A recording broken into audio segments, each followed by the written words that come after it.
নমস্কার বন্ধুরা, কেমন আছো তোমরা সবাই? আজ তোমাদের সঙ্গে শেয়ার করছি একটা ছোট্ট মাটির থালা ডিজাইন। তো তোমরা এখানে দেখতেই পাচ্ছ আমি একটা মাটির থালা নিয়ে বসে গেছি ডিজাইন করার জন্য। তো প্রথমে আমি একটা সাদা কালারের কোট করে নিয়েছি, তারপর একটা লাল রং করে নিয়েছি। তো ডিজাইনটা আমি কোনো ভাবনা চিন্তা করে করিনি, জাস্ট রং তুলি নিয়ে বসে গেছি, তারপর যেমনটা মনে হয়েছে করেছি।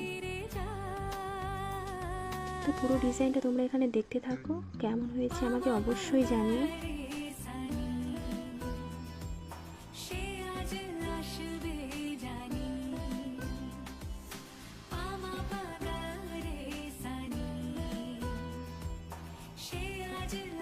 যাই হোক, পুরো ভিডিওটা দেখার জন্য তোমাদের সবাইকে অসংখ্য ধন্যবাদ। ভালো লাগলে লাইক, কমেন্ট, শেয়ার করো। সবাই ভালো থেকো, সুস্থ থেকো। দেখা হচ্ছে নতুন কোনো ভিডিওতে। ততক্ষণের জন্য টাটা।